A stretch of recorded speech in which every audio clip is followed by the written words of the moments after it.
a sua Bíblia no Evangelho de Marcos, o Evangelho de Jesus, né, a história contada por Marcos. Aí eu queria te convidar a abrir no verso 17 do capítulo 10. Capítulo 10, beleza? Marcos 10, verso 17. História do jovem rico aí. História bastante importante. Está falando de um jovem.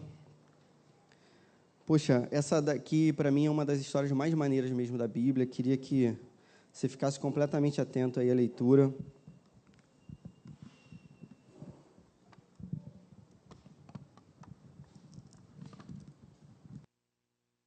Achou? Alguém achou? Alguém pode falar amém aí? Amém? Pô, isso aí. A gente tem que treinar esse amém aí mais vezes, né? Pra gente poder falar. Cara, tem uma história de um cara russo, nome esquisito, o nome do cara é Tolstói.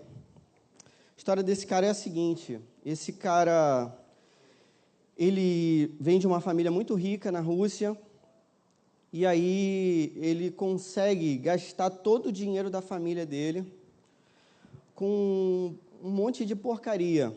Então, assim, ele gasta, na verdade, com jogatina, jogos, bebedeira e prostituição. Então, era um cara rico que gasta todo o seu dinheiro com, assim, tudo que não presta e fica pobre. A história desse cara é a seguinte: esse cara, como ele era rico na época dele, ele foi bem educado, então ele sabia escrever, e aí ele resolveu escrever literatura, contos, romances e tal.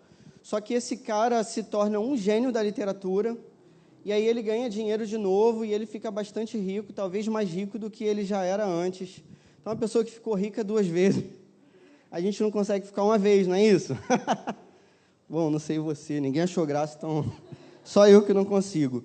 E aí, o cara ficou rico 2 vezes, cara. Aí, da segunda vez que ele fica rico, o tempo passa, ele se torna uma celebridade na Europa, cara reconhecido, intelectual da Rússia. Um dia ele tem contato com o cristianismo, aí ele toma uma decisão na vida dele, que é pegar tudo que ele tem, vender, dar aos pobres e morar na rua. História real, beleza? História desse cara chamado Tolstói. Cara, um cara corajoso. Eu não sei se ele fez o certo. Vou deixar para no céu perguntar para Deus, beleza? E aí vou deixar com Deus aí esse julgamento aí.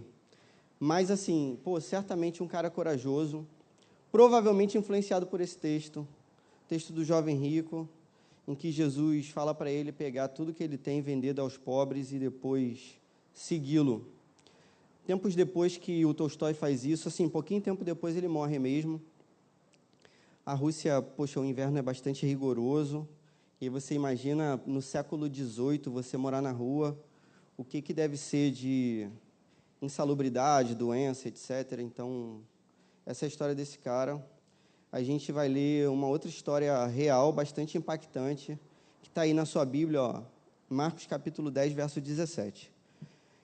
Cara, eu vou ler o trecho inteiro, esse trecho é maravilhoso, e aí depois eu vou tentar focalizar mesmo a nossa meditação no verso 27 e 28, beleza? Mas aí eu vou ler do 17 em diante, você acompanha comigo aí. Quem não tiver Bíblia, dá uma carona pro colega, vê se está todo mundo aí com Bíblia. Você já viu se o colega do teu lado está com Bíblia também? Show, diz assim: quando Jesus ia saindo, um homem correu em sua direção, se pôs de joelhos diante dele e lhe perguntou: bom mestre, que farei para herdar a vida eterna? Respondeu-lhe Jesus: por que você me chama bom? Ninguém é bom a não ser um, que é Deus. Você conhece os mandamentos? Não matarás, não adulterarás, não furtarás, não darás falso testemunho, não enganarás ninguém, honra teu pai e tua mãe. E ele declarou: mestre, a tudo isso tenho obedecido desde a minha adolescência. Jesus olhou para ele e o amou.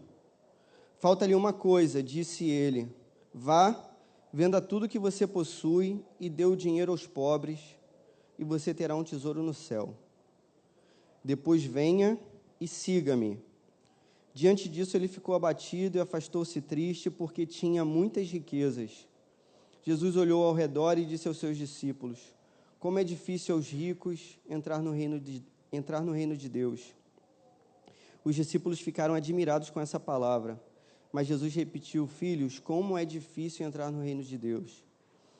É mais fácil passar um camelo pelo fundo de uma agulha do que um rico entrar no reino de Deus. Os discípulos ficaram perplexos e perguntavam uns aos outros: nesse caso, quem pode ser salvo? Jesus olhou para eles e respondeu: para o homem é impossível, mas para Deus não. Todas as coisas são possíveis para Deus. Então Pedro começou a dizer-lhe: nós deixamos tudo para seguir-te. Vou repetir esse trechinho aqui. Então Pedro começou a dizer-lhe: nós deixamos tudo para seguir-te. Jesus respondeu: digo-lhe a verdade, ninguém que tenha deixado casa, irmãos, irmãs, mãe, pai, filhos ou campos por causa de mim e do Evangelho, deixará de receber 100 vezes mais, já no tempo presente, casas, irmãos, irmãs, mães, filhos e campos, e com eles perseguição, e na era futura a vida eterna. Contudo, muitos primeiros serão últimos, e os últimos serão os primeiros. Cara, que doideira. Pô, esse texto é completamente fantástico, assim. Um cara se aproxima de Jesus, você acompanharia isso aí. Pô, deixa o texto aberto, por favor, no verso 17. Num primeiro momento, parece que esse cara está tendo uma atitude correta diante de Jesus, porque você vai reparar que ele se coloca diante de joelhos de Jesus. Nessa cultura aqui, isso não aconteceria de modo normal se esse cara não estivesse identificando Jesus como alguém muito especial, beleza? Então, é isso que você tem que lembrar. Não sei se você lembra, mas, lá em Atos, quando Pedro vai falar com Cornélio, a história é a seguinte: um cara tem um sonho lá, Pedro, um cara ouve que vai vir um pregador do evangelho falar com ele. Deus dá uma visão para Pedro e mostra para Pedro que ele tem que ir lá na cidade de Cornélio e pregar para aquele cara. Poxa, quando Pedro chega na casa de Cornélio, Cornélio ouviu que Deus falou que ia chegar um cara, para pregar o evangelho para ele. Ele imagina que esse cara fosse uma divindade, ele se ajoelha, aí Pedro diz o que para o cara? Sou homem igual a você, levanta. Beleza? Então, ou seja, não se ajoelha diante de mim. Esse cara se ajoelha diante de Jesus, isso mostra uma certa reverência, e ele diz assim, na pergunta do verso 17, bom mestre, que farei para herdar a vida eterna? O que é interessante dessa pergunta desse cara é que ele pergunta para Jesus o que tem que ser feito para você chegar a ter a vida eterna. O que tem que fazer? Tudo bem, na cabeça desse cara, o ser humano poderia fazer alguma coisa, no caso ele, poderia fazer alguma coisa para chegar a ter a vida eterna. A pergunta correta dentro daquilo que a gente entende do Evangelho de Jesus, certamente não seria essa. A pergunta correta seria assim: Senhor, eu não tenho o que fazer para chegar à vida eterna. E agora? Como eu posso ser perdoado? Essa seria a pergunta. Porque Jesus vai mostrar que não tem nada que você faça que possa te levar a chegar até a Deus. Tudo bem? Jesus mesmo declara que Ele é o caminho, a verdade e a vida, ninguém vem ao Pai senão por Ele. Então, assim, não são obras, não são coisas que são feitas. Aí Jesus responde assim para o cara, olha só que maneiro.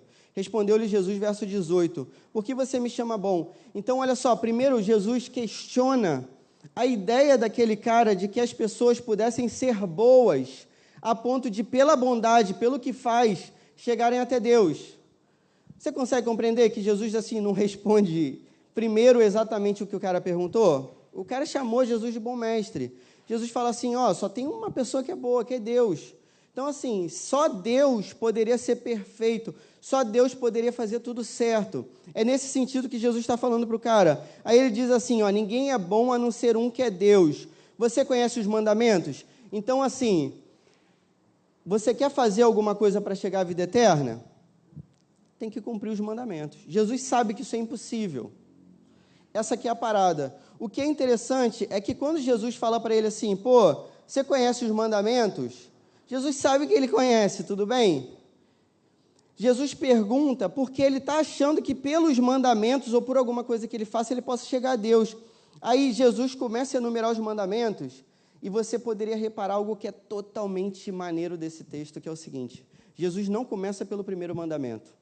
Se você olhasse a sua Bíblia lá em Êxodo 20, você tem condições de abrir Êxodo 20 aí?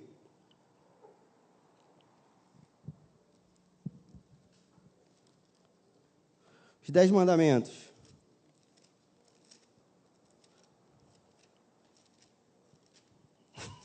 Vou passar página por página, desde o Novo Testamento, né, para chegar. Olha só, cheguei. Êxodo 20, Deus falou todas estas palavras: eu sou o Senhor, o teu Deus, que te tirou do Egito, da terra da escravidão. Não terás outros deuses além de mim, não farás para ti nenhum ídolo, nenhuma imagem de qualquer coisa no céu, na terra ou nas águas debaixo da terra. Não te prostrarás diante deles, nem lhes prestarás culto, porque eu, Senhor, o teu Deus, sou Deus zeloso, que castigo os filhos pelos pecados dos pais até a terceira e quarta geração daqueles que me desprezam, mas trato com bondade até 1000 gerações aos que me amam e obedecem aos meus mandamentos. Cara, Jesus não começa pelo início, Jesus começa pela metade.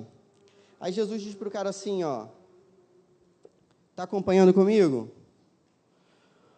Verso 19, você conhece os mandamentos? Não matarás, não adulterarás. Ó, não começou pelo início. Jesus, de propósito, pula os primeiros mandamentos. Sabe por quê?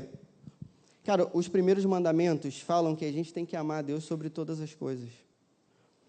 Jesus começa por aquilo que ele acha que ele segue. Tudo bem? Aí, olha só.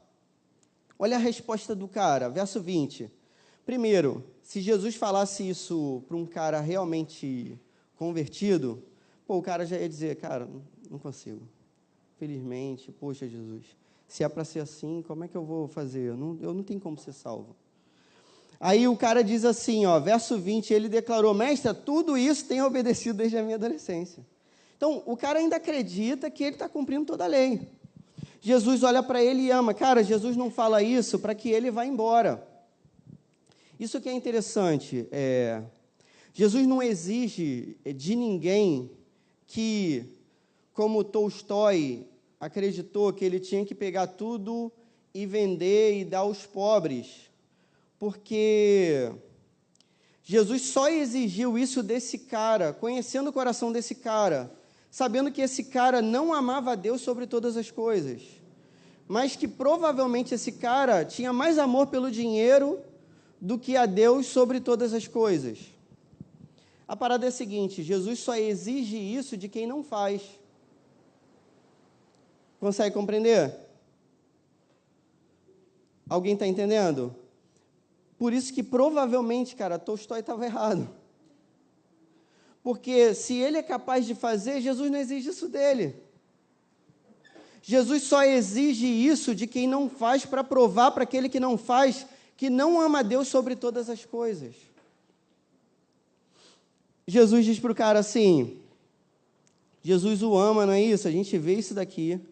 Então, ele não está querendo que o cara, se dê mal na vida, ele está alertando o cara para uma idolatria que há no coração, e ele diz assim, falta ali uma coisa. Tem um pregador do evangelho, chamado Whitefield, e ele, eu já contei essa história, vou repetir. Essa história é ótima, por isso que eu repito várias vezes. A história é a seguinte, ele pregava o evangelho, ele ia na casa das pessoas, tal, isso é, século XIX. E aí não tem rádio, não tem televisão, não tem microfone, não tem nada, ele ia nas cidades, ele falava ao ar livre, e ele se hospedava na casa das pessoas, ele ia para lugares que ele nem sabia para onde ele ia. Isso tem tudo a ver com o final dessa passagem, porque Jesus diz assim, aquele que deixar pai, mãe, irmão, casa, vai receber 100 vezes mais. Whitefield deve ter se hospedado em mais de 100 casas. Não eram deles, mas era como se fosse, porque são de Deus. Deus é o dono de todas as coisas. Aí esse cara se hospedava na casa da galera. Aí tinha uma tradição dele que era a seguinte, se ele se hospedasse na sua casa, então vamos dizer, foi para a casa da Emily. Ele vai pregar para a família da Emily. Beleza? Isso é maneiro demais. Uma vez ele foi para uma casa, cara, e aí tudo na casa parecia tão bonito, tão perfeito, ele ficou intimidado de pregar para aquela família. Parecia que eles eram perfeitos. Parecia que eles seguiam a tudo como esse jovem rico dizia que seguia todos os mandamentos. E aí ele não prega para aquela família, a família ficou ofendida com aquilo. Poxa, por que ele não pregou para a gente e tal? E aí, antes de ir embora, ele se arrepende completamente disso. Ele chora lá diante de Deus. Isso está escrito no livro Heróis da Fé, um livro que eu recomendo que você leia. Aí a história vai contar o seguinte, que antes de ir embora, ele resolve escrever na janela. A janela era de latão, aí você conseguia escrever numa janela, só para você entender. Aí ele escreve na janela assim, falta-lhes apenas uma coisa. É o que Jesus falou para esse cara. Falta-lhe uma coisa. Ele lembrou dessa passagem. E ele escreve só isso, falta-lhes apenas uma coisa. Aquela família que tinha tudo perfeito não tinha Jesus. Com essa frase, aquela família se converte. Cara, falta-lhe apenas uma coisa, Jesus diz, verso 21. Vá, venda tudo que você possui e dê o dinheiro aos pobres, e você terá um tesouro no céu. Percebe que Jesus fala para ele assim, ele pergunta, o que farei para herdar a vida eterna? Jesus responde para ele, se você pegar o que você tem, der aos pobres, você vai ter um tesouro no céu, um tesouro reservado. Jesus não está falando de herdar a vida eterna, Jesus está falando de receber uma recompensa no céu. Aí Jesus completa, depois venha e siga-me. Não interessa se você faz a primeira parte, se você não faz a segunda. Beleza. Jesus não exige que você faça a primeira parte se você já fez a segunda. Essa aqui é a parada. Aí esse cara, diante disso, fica abatido, vai embora. Jesus fala para os caras assim, verso 23, como é difícil que os ricos entrem no reino de Deus. Cara, um alerta aqui interessante, não é isso? Para você guardar no seu coração aí. Nessa hora eu fico tranquilo. Quando Jesus fala isso, eu fico sempre tranquilo, não sei porquê. Mas aí Jesus vai me incluir na parada, verso 24. Os discípulos ficaram admirados com essas palavras, mas Jesus repetiu, filhos, como é difícil entrar no reino de Deus. Agora todo mundo. Entende? Não é só os ricos, ele tirou os ricos. Agora todo mundo. Aí agora eu fico com medo.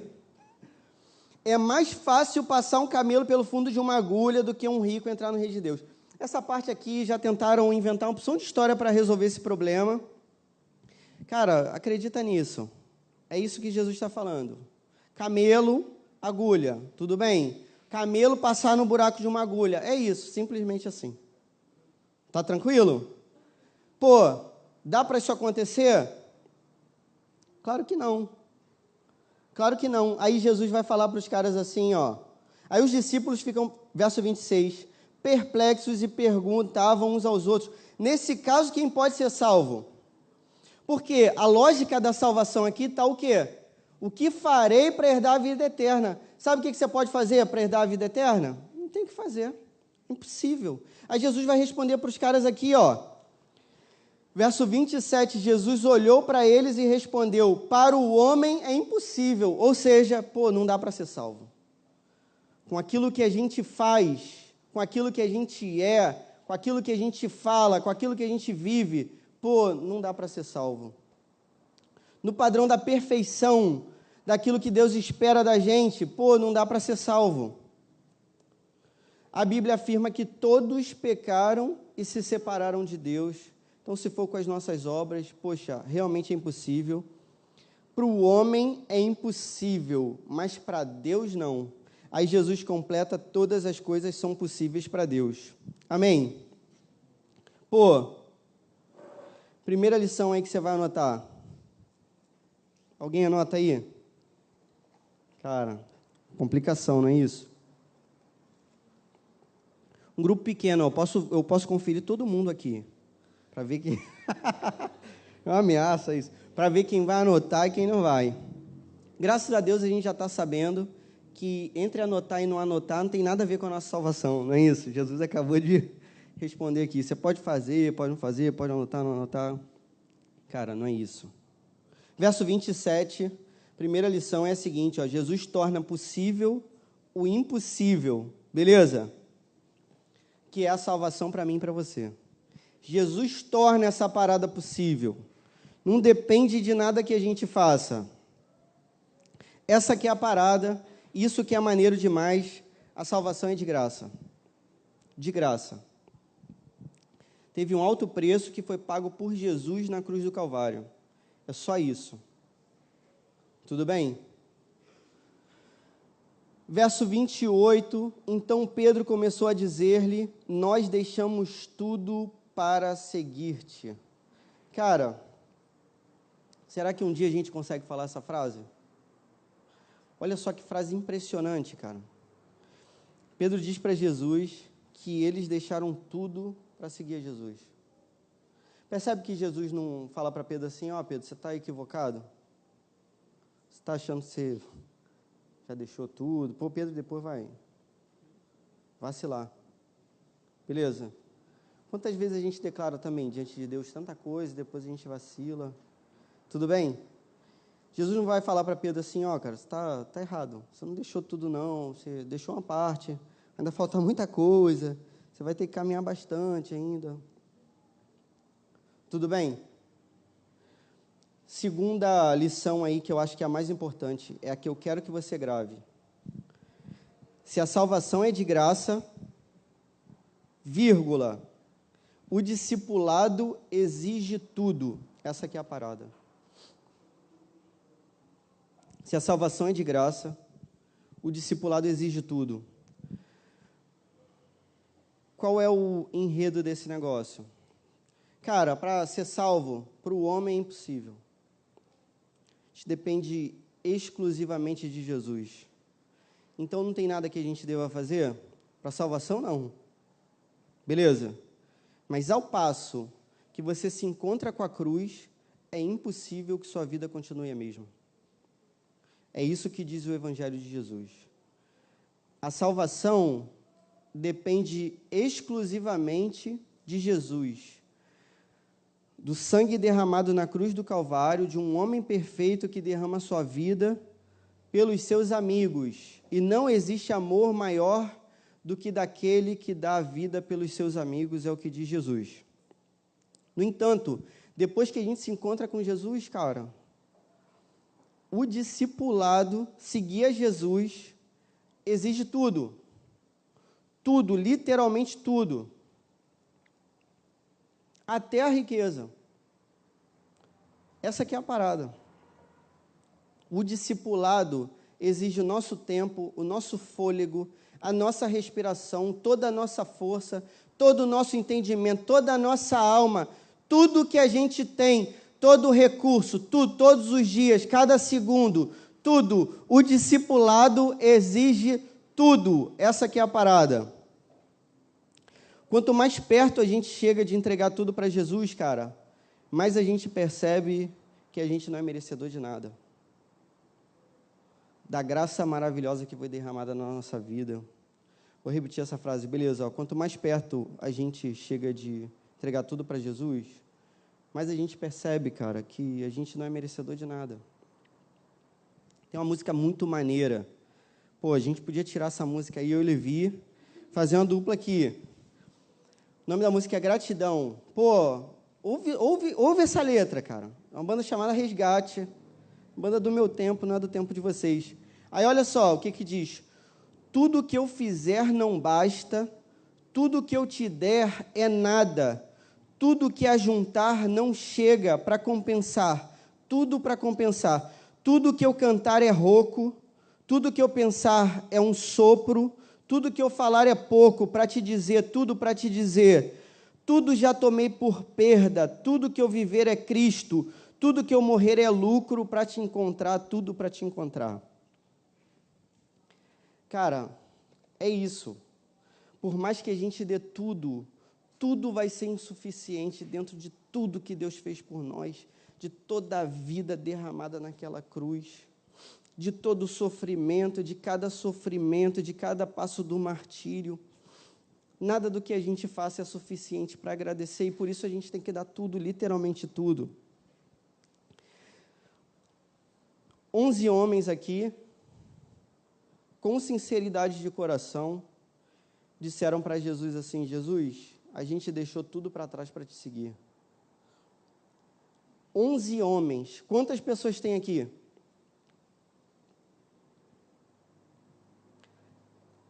Se 12 ou 11 de nós tivessem essa disposição de coração, e eu me incluo nessa dúvida, e se a gente pudesse realmente declarar para Deus que a gente entregou tudo para seguir a Jesus, cara, talvez a obra que foi feita na vida desses caras fosse feita na nossa também. Meio mundo conquistado pelo Evangelho, por causa de 12 caras que viviam no buraco do mundo, que não tinham condições nenhuma de conquistar o mundo pelo Evangelho, pelo Evangelho de Jesus, e assim o fizeram no poder do Espírito Santo de Deus. Quantas pessoas tem aqui? Será que mais do que 12 poderiam dizer isso? Imagina o impacto disso se todo mundo pudesse dizer: mas Jesus, e a gente que deixou tudo para te seguir? Jesus responde para os discípulos assim: digo-lhes a verdade, ninguém que tenha deixado casa, irmãos, irmãs, mãe, pai, filhos ou campos por causa de mim e do Evangelho, verso 30, deixará de receber 100 vezes mais já no presente. Olha só, cara, Jesus está prometendo para a gente que se a gente tiver condições de fazer esse tipo de declaração, e se a gente tentar viver de acordo com o que a gente diz, de modo coerente, se a gente tentar segui-lo e abrir mão daquilo que nos impede de segui-lo, que não foi o caso do jovem rico. A única coisa que impedia, faltava só um passo, beleza? Faltava um único passo. A gente que conhece o Evangelho, cara, olha só que troca que ele fez. Ele ficou com a riqueza de uma vida passageira, enquanto trocou e desprezou a riqueza de uma vida eterna do lado e nos braços do amor do Pai, em Jesus Cristo, nosso Salvador. Cara, Jesus promete que a gente vai receber 100 vezes mais agora. Olha que parada. 100 vezes mais agora. O que você acha que você tem que abrir mão? Olha só o que Pedro diz: nós deixamos tudo para te seguir. O que você acha que na sua vida você tem que abrir mão para seguir a Jesus? Cara, pode ser um namoro, tudo bem? Esteja te afastando de Jesus. Tudo que te afasta de Jesus. Pode ser uma amizade que te afaste de Jesus. Pode ser a falta de tempo que te afaste de Jesus. Qual é a troca que você vai fazer? A troca desses discípulos que trocaram um tesouro pequeno por uma glória eterna, ou a troca do jovem rico que olhou para o tesouro terreno e esqueceu da vida eterna e da salvação em Jesus Cristo? Então, cara, qual é a parada que eu acho que é fundamental assim? Se a gente, tem que abrir mão de uma série, de repente, que a gente assista e... Cara, eu sei que isso é bobagem. Eu não assisto série nenhuma. Então, para mim, a última série que eu assisti foi Chaves. Você ter noção...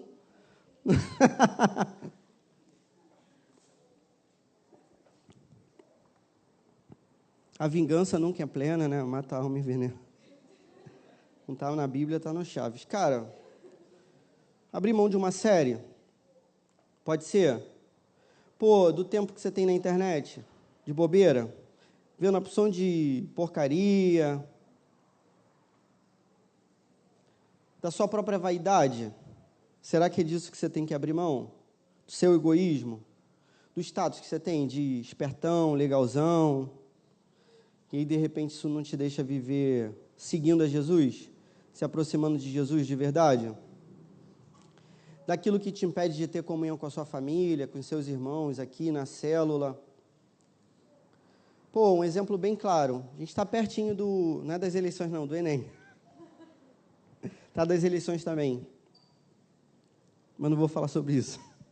Cara, será que o estudo que você está fazendo para o Enem está te afastando de Deus?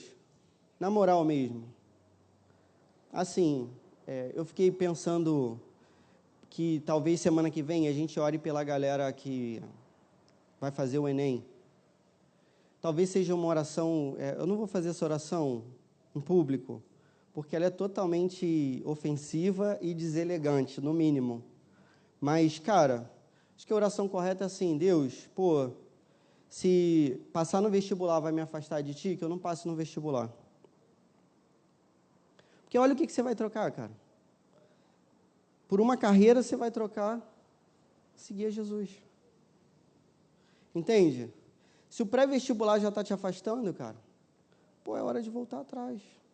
Nem que você tenha que abrir mão dessa semana. Olha que parada maluca que eu estou falando para você. Por que eu estou falando isso para você? Porque eu falaria isso para o meu filho com certeza. Eu não quero que meu filho seja nada que não seja crente. Beleza? E sendo crente, ele pode ser qualquer coisa. Aí ele pode ser professor. Não é igual a mim. Vou ficar triste, tá? Pode ser, pô, engenheiro, psicólogo, o que for, cara. Médico, garçom, faxineiro, o que ele quiser. Se ele for crente, cara, vai ser maneiro demais. Por quê? Porque ele vai ter eternidade do lado de Jesus. É só isso que interessa, cara. É só isso que interessa pra gente. Será que você não tem que, pô, ter um dia, pelo menos, da semana para abrir mão de estudar, cara? Você está fazendo disso um ídolo para a sua vida? Na moral, você acha que isso é um ídolo para você? Um dia, cara. Sem pegar em nada, sem pegar em caderno, cara. Um dia para pegar a Bíblia. Tudo bem? Um dia para você orar. Um dia para você meditar na palavra, para você se aproximar de Jesus, para você evangelizar, para você ter comunhão. Se a sua carreira está fazendo isso com você, pô, quem já passou no vestibular, cara, tem que repensar. Repensa essa parada aí, cara. Falo para você como eu falaria para o meu filho. Essa parada está errada. Beleza. O discipulado exige tudo. Tudo que afasta a gente de Deus. Aquilo que não afasta, não exige. Pô, se não te afasta, não tem problema. Está tudo certo. Jesus não pediu que vendesse e desse aos pobres para todo mundo, para os discípulos. Só fala isso para esse cara. Porque esse era o ponto. Pô, a minha oração, cara, era que Jesus revelasse para a gente o que está afastando a gente dele. Seja o que for. E, pô, que seja assim na minha vida também.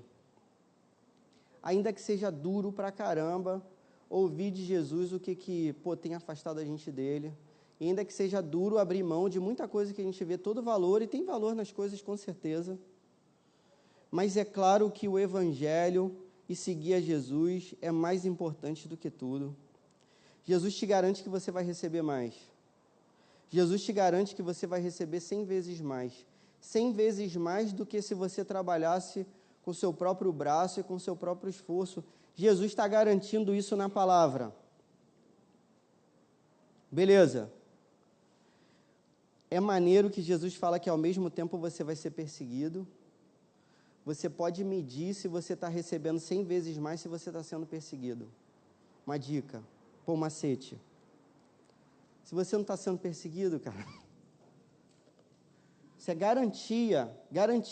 Se você não está sendo perseguido, se ninguém está te olhando torto porque você é crente, se ninguém está te achando esquisito porque você segue a Jesus, com certeza você não pode dizer aquilo que Pedro está dizendo, que é, cara, a gente deixou tudo para te seguir. E certamente você não está recebendo 100 vezes mais. Sabe o que é maneiro? Eu já falei isso aqui uma vez. Jesus mostra que a perseguição é algo positivo. Positivo. Lembra na parábola do semeador? O que é perseguição? É o sol que faz a planta crescer, mas também torra a planta que não tem raiz. Consegue compreender? É a perseguição que vai fazer a gente caminhar mais. É a perseguição, é na primeira vez que você for hostilizado, que você vai ficar, aquilo que a gente chama de cascorado. Tu conhece essa gíria? A gíria de São Gonçalo, não conhece não? Calejado. Entende? Primeiro um cara vai te hostilizar, você vai ficar meio triste assim, aí depois você vai lembrar, alegrem-se e regozijem-se, pois, pô, se assim fizeram comigo, vão fazer com vocês. Então você tem que alegrar, seu coração tem que se exultar, porque você está sendo perseguido por causa de Jesus. Se não está, não está recebendo 100 vezes mais, Se não está, dificilmente você pode dizer essa frase, que tem deixado tudo para seguir a Jesus. E na vida futura, poxa, a gente vai ter uma eternidade para lembrar, cara, de tudo que a gente entregou e conseguiu entregar. É claro que a gente não faz isso sozinho. Tem uma comparação que é a seguinte: essa caminhada de deixar tudo e seguir a Jesus, você sabe quanto tempo demora você pegar as coisas que você tem, vender, dar aos pobres? Você sabe? Não é, pô, não é o tempo de uma noite, tudo bem? Não é o tempo de levantar a mão e vir aqui na frente. Quanto tempo demora? Pegar o que você tem, vender, dar aos pobres. Jesus está usando uma metáfora radical para dizer que você tem que jogar fora. Mas, pô, às vezes é demorado. É um processo essa parada. Tudo bem? Tem coisa que a gente consegue vender e dar aos pobres na hora. Tem coisa que vai demorar. Mas a gente vai ter que se empenhar e a gente vai ter que anunciar no LX para ver se vende. Fiz propaganda de um troço aí, né? Para ver se vende. Tudo bem? Alguém está entendendo a metáfora que eu estou fazendo? A metáfora é a seguinte, cara. Não é de uma hora para outra. Essa parada é demorada.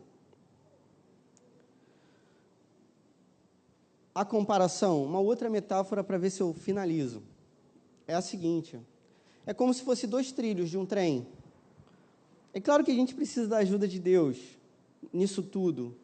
Então a gente vai orar para Ele pedindo ajuda para Ele. E aí um trilho é o nosso passo, outro trilho é o passo de Jesus. E lá no final dessa caminhada, desse trilho, desse trem, essas 2 retas paralelas vão se encontrar. Isso vai acontecer na eternidade, certamente. Por enquanto, a gente dá o nosso passo, e Deus dá o passo dele, ajudando a gente a dar o nosso, tantas vezes carregando a gente no colo, mas a gente tem que ter essa disposição. O que eu acho que você deve fazer diante dessa palavra? Cara, você tem que avaliar a sua vida, você tem que pensar sinceramente naquilo que tem te afastado de Jesus, e você tem que abrir mão dessa parada. Você tem que vender e dar aos pobres. Você tem que se livrar disso daí. Tudo bem? Para que você possa, assim como esses discípulos, e eu possa, assim como esses discípulos, dizer, cara, nós deixamos tudo para te seguir. E eu imagino que isso vai acontecer no último dia da nossa vida. O meu sonho é no último dia da minha vida poder dizer isso. Eu certamente ainda não posso dizer.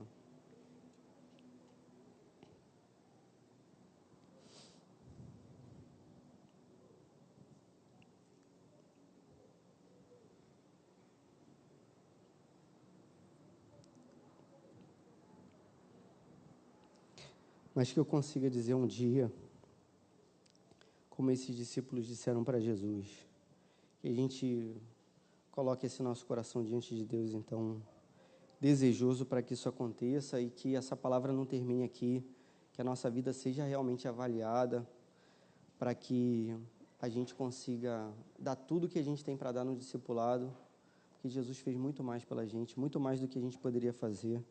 Ele fez aquilo que era impossível e a gente vai fazer o que é possível. Vamos orar? Senhor, muito obrigado, Pai, pela Tua palavra tão maravilhosa. O Senhor é um Deus bom, Pai. Em nome de Jesus, a gente quer pedir para que o Senhor nos liberte de qualquer tipo de idolatria que haja na nossa vida, seja por qualquer coisa que seja também lícita, Senhor, mas que isso não tome o lugar do nosso coração, que seja Teu. Em nome de Jesus, Pai, que durante essa caminhada a gente possa se desvencilhar daquilo que não seja do Teu agrado, que a gente possa se afeiçoar a Jesus Cristo, a Sua palavra, ao Seu poder, às Suas atitudes. Pai, que a gente possa alegrar o Teu coração como Jesus assim o fez, Pai. E que pelo menos, Senhor, no último dia da nossa vida a gente possa dizer isso para Você. Que a gente deu tudo para Você, Pai. Que a gente deu tudo para Você. Até o dia que a gente vai Te encontrar face a face, Senhor. Por favor, Senhor, não deixa que essa oração seja uma oração vazia de sentido, Pai. ainda que pela minha vida fraca e pela minha voz fraca, Pai, que seja respondida pela Tua voz e pelo Teu poder, Senhor. Em nome de Jesus, a gente coloca o nosso coração diante de Ti, Pai, e a gente sabe que o Senhor tem toda a possibilidade de transformar a nossa vida. Se a gente Te buscar de todo o coração, é assim que a gente quer fazer, Pai. Em nome de Jesus, amém.